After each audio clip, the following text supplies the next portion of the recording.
নমস্কার বন্ধুরা, স্বাগতম তোমাদের প্রিয় স্বপ্না হবি চ্যানেলে। আজ আমি নিয়ে এসেছি দারুণ সুস্বাদু ক্রিমি একটি রেসিপি, যে দই চিংড়ি। খুব কম উপকরণে এবং খুব সহজে বানানো যায় এই রেসিপি, আর খেতে একেবারে লাজবাব।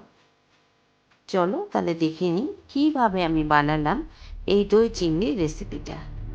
পুরো ভিডিওটা দেখার অনুরোধ রইল, সঙ্গে থাকো, আশা করি ভালো লাগবে। তো চলো তৈরি করে নিই আমরা দই চিংড়ি রেসিপি।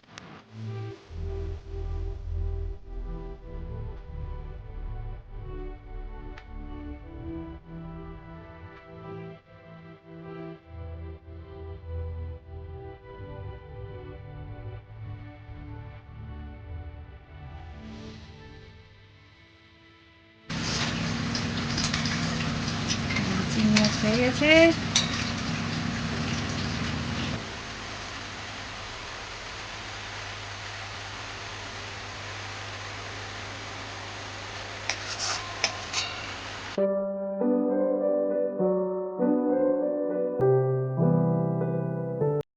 দেখো, প্রথমে আমি চিংড়ি মাছগুলো ভালো করে ধুয়ে পরিষ্কার করে নিয়েছি।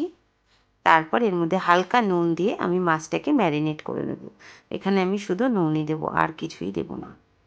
নুন দিয়ে মাছটাকে ভালো করে আমি ম্যারিনেট করে নিলাম। চিংড়ি মাছ এত সুস্বাদু একটা মাছ, যেটা সব তরকারি দিলেই ভালো লাগে।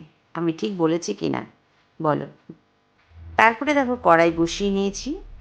কড়াইয়ের মধ্যে দিয়ে দেবো অল্প পরিমাণে সাদা তেল। আমি রান্নাটা পুরো সাদা তেলেই করব। চিংড়ি মাছ যাতেই পড়বে তারই টেস্ট একদম দ্বিগুণ বেড়ে যায়, ঠিক কিনা? চিংড়ি মাছের নাম শুনলেই জিভে জল চলে আসে। দেখো, তেলটা গরম হতে আমি দিয়ে দিলাম চিংড়ি মাছগুলো। আমার এখানে 750 মতো চিংড়ি মাছ ছিল, সংখ্যায় 15 থেকে 16 পিস। তো মাছগুলোকে আমি ভালো করে ভেজে নেব। খেয়াল রাখতে হবে, চিংড়ি মাছ কিন্তু বেশি ভাজলে চলবে না, তাহলে মাছগুলো শক্ত হয়ে যায়। তাই জন্য খুব হালকা করে ভেজে তুলে নেব মাছগুলোকে। দেখো, মাছগুলো আমার ভাজা হয়ে গেছে। মাছগুলোকে আমি এবার তুলে নেব। মাছ ভাজা রেডি। এবার ওই তেলের মধ্যে আমি আরেকটু তেল দিয়ে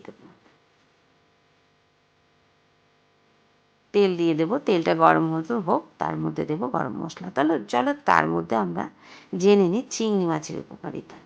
চিংড়ি মাছ যে শুধু খেতে সুস্বাদু নয়, এর অনেক উপকারিতাও আছে। এতে প্রচুর পরিমাণে থাকে প্রোটিন, যা শরীরকে শক্তিশালী করে। আমি এর মধ্যে দিয়ে দিলাম গরম মশলা, গোটা গরম মশলা। এতে আছে ওমেগা 3 ফ্যাটি অ্যাসিড, যা হৃদযন্ত্রের জন্য খুব ভালো। চিংড়ি খেলে ত্বক ও চুলও নাকি ভালো থাকে। এতে ক্যালোরি কম, তাই ডায়েটের জন্য ভালো একটি অপশান। আর চিংড়ি মাছ যাতেই পড়বে তার দারুণ টেস্ট হয়। আমি এবার দিয়ে দিলাম একটা বড় পেঁয়াজ, 4-5 কোয়া রসুন আর 4-5টা লঙ্কা, মানে রসুন, লঙ্কা আর পেঁয়াজ বাটা দিয়ে এবার মশলাটাকে আমি ভালো করে কষিয়ে নেব। মশলাটা কষানো হয়ে গেলে এর মধ্যে দিয়ে দেবো আমি ফ্যাটানো টক দই। দেখো, আমার মশলাটা কষে এসছে। এবার আমি এর মধ্যে দিয়ে দেবো ফ্যাটানো টক দই। টক দইটাকে আমি অনেক আগে ফেটিয়ে রেখেছিলাম। আর এই সময় আমার গ্যাসটা আছে লো টু মিডিয়ামে, কারণ গ্যাস যদি বাড়িয়ে টক দই দেওয়া হয় না, ফেটে যায় দইটা। আর টক দইটা দিয়েই কিন্তু খুব নাড়াচাড়া করতে হবে, না হলেও কিন্তু টক দইটা ফেটে যায়। তার জন্য আমি বেশ নাড়াচাড়া করে নিলাম। গ্যাসটা আমার লো টু মিডিয়ামে আছে। একটু নাড়াচাড়া করে নিয়ে এবার এর মধ্যে দিয়ে দেবো আমি সামান্য পরিমাণে নুন, হলুদ আর ধনে গুঁড়ো। দিয়ে দিলাম নুন। আর ঝালটা তোমরা যে যেমন ঝাল খাও সেভাবেই ঝাল দেবো। আমি 4-5টা লঙ্কা দিয়েছিলাম। এখন তো কাঁচা লঙ্কায় খুব একটা ঝালও নেই, তোমরা জানোই। আর আমি তো কোনো তরকারিতে লঙ্কার গুঁড়ো ইউজ করি না, তোমরা দেখতেই পাও আমার রান্নায়। আর দিয়ে দিলাম একটু হলুদ গুঁড়ো, আর দেবো একটু ধনে গুঁড়ো। এর মধ্যে জিরে গুঁড়ো কিন্তু যাবে না। দিয়ে এবার এটাকে ভালো করে আমি কষিয়ে নেব। মশলাটাকে দেখো কষিয়ে নিচ্ছি। যতক্ষণ না থেকে তেল ছাড়ে ততক্ষণ কিন্তু এটাকে আমি কষাবো। খুব চটজলদি হয়ে যায় এই রেসিপিটা, একদম রেস্টুরেন্ট স্টাইলের দই চিংড়ি। তোমরা একবার বাড়িতে বানিয়ে দেখতেই পারো। বাড়িতে বানিয়ে খেয়ে কেমন লাগলো আমাকে একটু কমেন্ট করে জানিও, আমি তোমাদের কমেন্টের আশায়। দেখো, আমার বেশ মশলা কষে এসেছে, মানে মশলাটাকে আমি আর একটু কিছুক্ষণ কষাবো। এর মধ্যে দিয়ে দেবো একটু ব্যালেন্সের জন্য একটু চিনি, আর দেখো আমি দুটো চেরা লঙ্কাও দিয়ে দিয়েছি। যেহেতু টক দই দেওয়া আছে, একটা মানে টকত্ব ভাতটা ব্যালেন্স করার জন্য আমি সামান্য পরিমাণে চিনি দিয়েছিলাম, সামান্য। দিয়ে এবার এটাকে আরেকটু কষাবো। কষানো হয়ে গেলে এর মধ্যে দিয়ে দেবো চিংড়ি মাছটা। চিংড়ি মাছটা দিয়ে নাড়াচাড়া করে তার মধ্যে দিয়ে দেবো পরিমাণ মতো জল। যেহেতু এটা আমি গা মাখা মাখা রাখবো, মানে বেশি খুব বেশি গ্রেভিও করবো না, আবার শুকনো শুকনোও করবো না, তাই জলের পরিমাণটা খুব বেশি দিয়ে অল্প একটু জল দিয়েছিলাম। এত টেস্টি খেতে হয়েছিল না, কী বলবো, দারুণ খেতে হয়েছিল, দারুণ।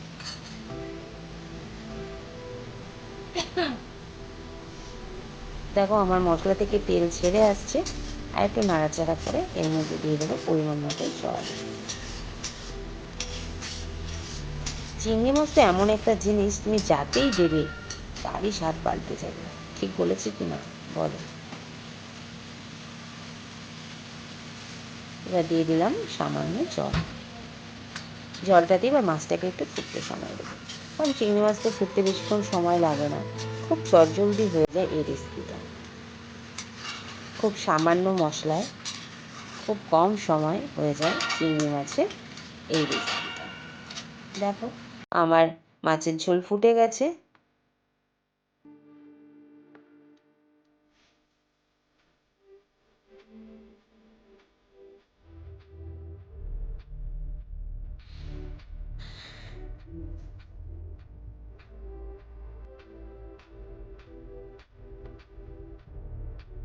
মাছের ঝোলটা আমার ফুটে গেছে।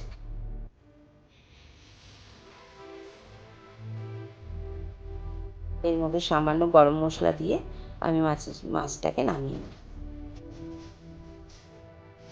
একটু নাড়াচাড়া করে এবার মাছটাকে আমি নামিয়ে নেব। আমার দই চিংড়ি রেডি। তো তোমরা বাড়িতে একবার ট্রাই করে আশা করি ভালো লাগবে।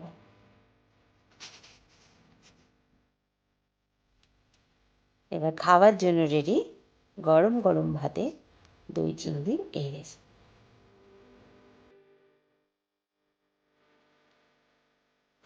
ছোট থেকে বড় প্রত্যেকেই ভালো লাগবে এই রেসিপি। বাড়িতে আত্মীয় স্বজন এলেও চিংড়ি মাছের মালাইকারি তো আমরা সবসময় করি, চটজলদি এই রেসিপিটা বানিয়েই ফেলতে পারো। আবার অনেক সময় রান্না করতে ইচ্ছে হচ্ছে না, ঘরে টক দই আছে, চট করে বানিয়ে ফেলো যে দই চিংড়ির এই রেসিপিটা। আজকে আমার এই ভিডিওটা তোমাদের কেমন লাগলো? যদি ভালো লেগে থাকে অবশ্যই একটা লাইক করো, কমেন্ট করে জানিও কেমন লাগলো, শেয়ার করো। আর যারা নতুন তারা চ্যানেলটাকে সাবস্ক্রাইব করো। ও সাবস্ক্রাইব করবার সময় অবশ্যই বেল আইকনটা একবার প্রেস করো, তাহলে আমার নতুন নতুন রান্নার ভিডিও রেসিপি নোটিফিকেশান তোমাদের কাছে চটজলদি পৌঁছে যাবে। সবাই ভালো থেকো, সুস্থ থেকো। আবার দেখা হবে নতুন একটা ভিডিও দিয়ে, নতুন একটা রান্নার সাথে। আবারও বলি, সবাই ভালো থেকো, সুস্থ থেকো।